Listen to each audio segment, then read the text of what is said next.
another Trump voter is admitting they got played. Now, this is not coming from TDS liberals, or anything like that. No, this is coming straight from the MAGA guys himself, a self-described enthusiastic libertarian Trump voter. Okay.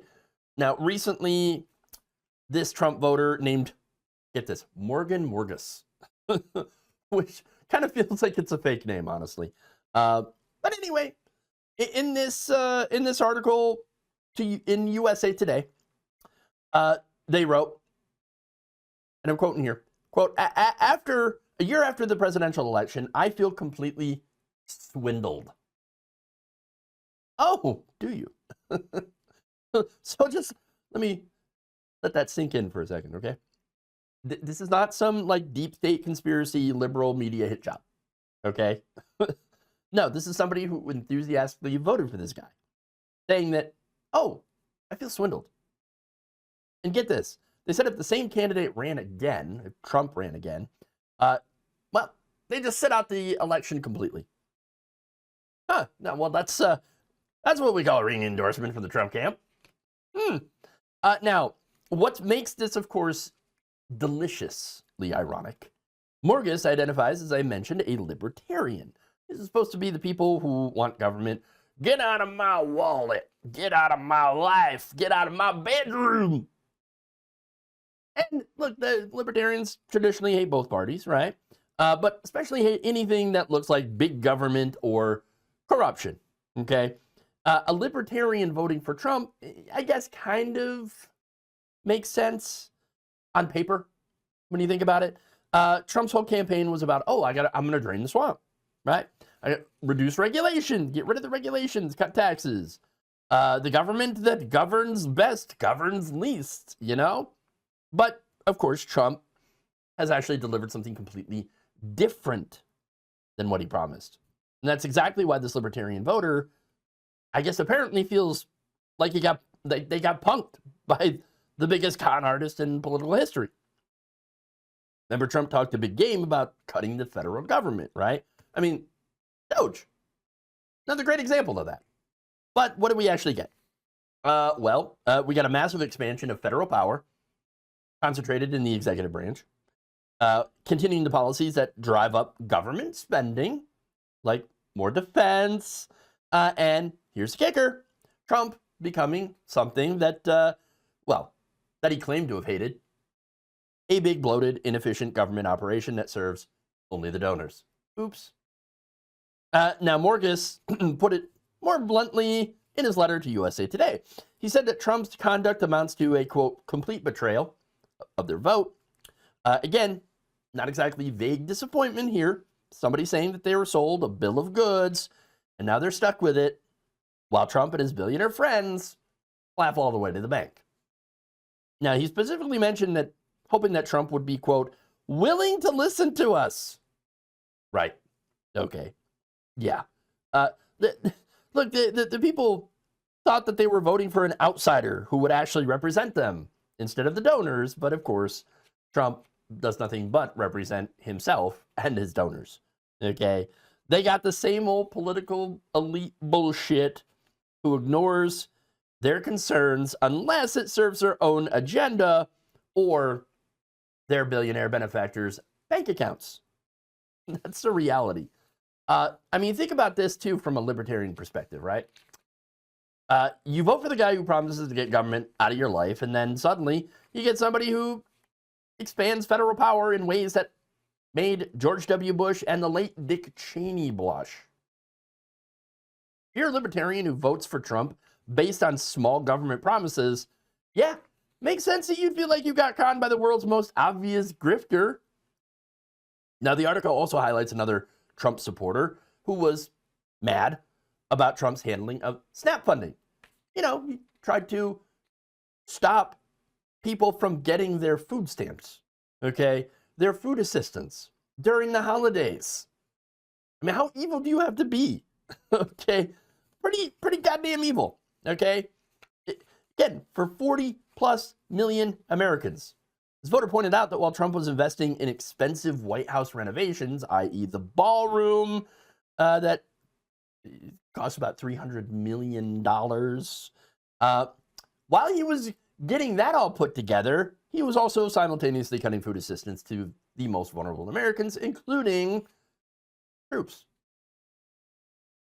Now, here's the thing. As a progressive, I'm going to have problems with libertarians, okay? And I'm also obviously going to have problems with the way that Trump handled food assistance, right?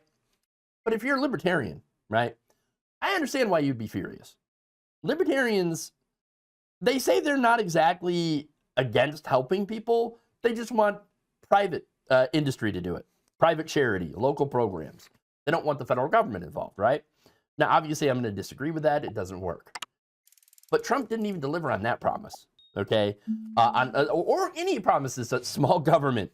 He just cut federal programs willy-nilly, man, while spending lavishly on his own comfort and that of his wealthy friends. And that's the problem. Because that's not small government, man. That is government that benefits the wealthy while hurting the poor and middle class. What's left of the middle class. Okay. And this isn't an isolated incident either. We're seeing a pattern here. All right. That Trump's own voters, supporters are like, I'm also starting to notice this. Kind of feels like I've been had worse than a used car, car salesman in Miami. That's not so good. I mean, you got these voters who thought that they were voting for like an outsider or something, somebody who'd stick it to the establishment. But instead, they got somebody who embodies the worst of the establishment, but with worse hair, and who falls asleep during cabinet meetings. Just saying. Look, the promise was there. Yeah, and true, he hasn't used that in a while. Drain the swamp, right? But most recently with Doge. We're going to cut the government waste. We're gonna reduce the deficit. We're gonna cut the budget, man. We're gonna focus on affordability. And what they got instead was somebody who expanded federal power, ICE, for example, when it benefited him and his wealthy donors, while cutting essential services when it hurt the most vulnerable. While he talked about fiscal responsibility, while running up massive deficits, and promised to fight for working Americans while implementing policies that primarily benefited himself and his donors. I mean, they're watching a con artist in action. And then the mark of that con starts to realize, oh no, I've been had. Because the promises do not match the reality. And of course, we warned you about that. And look, again, we warned you. We warned you. Okay. Now, what this tells us about Trump voters is actually pretty important as well. Okay. Look, I've even kind of talked about this. The narrative here that anybody who's voted for Donald Trump is either a racist or a fascist or an idiot who got duped. I think that's still mostly right, but you do have Trump voters, some Trump voters, who actually looked at his policy and were like, yeah, I've got legitimate policy concerns. That's why I'm going to vote for Trump, right? They wanted small government. They wanted, less corruption, obviously, and we all want less corruption. Actual representation. What did Trump do? He exploited those things, exploited those concerns in order to get their vote while having absolutely no intention of following through, which again, warned you about that. Morgan Morgus isn't upset because he thinks Trump was too conservative. He's upset because Trump wasn't conservative enough on the issues that matters to him, right? Or them.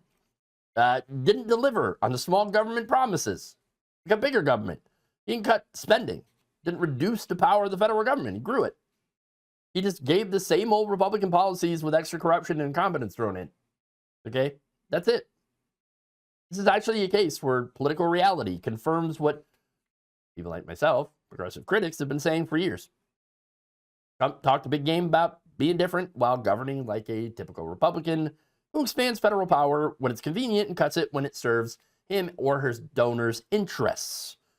And what we've seen here is a difference between the campaign promises and the governing reality. Trump ran on being a business outsider who would bring efficiency to the government. Instead, he brought out the worst of both worlds political corruption of traditional politicians with the absolute incompetent management style of a reality TV show that got canceled after a single season. Yeah. Now, again, the irony is that while progressive critics have been saying that Trump is a fraud for years, I know I have, even his own voters are starting to come to the same conclusion. But unlike progressives who saw through his con from day one, these voters actually bought into it. And now they're dealing with the harsh reality of having some buyer's remorse. Now, here's what this really represents, though. The moment when the mask finally slips off and people see Trump for what he is. And look, this isn't about partisan politics anymore, okay? This is about voters who supported this guy based on specific policy promises, feeling absolutely betrayed because those promises were never intended to be kept. Morgan said it best, that they feel completely swindled. Not the language of someone who disagrees with the policy outcomes. That's the language of somebody who realizes they have been conned by a master grifter who had never had any intention of delivering what he had promised. Now the question is now whether more Trump voters will follow this or, and realize that they got played, or whether they'll double down on the sunk cost fallacy and continue to support someone who has proven over and over again that he does not give a damn about any of them. Once again, I don't care about you. I just need your vote.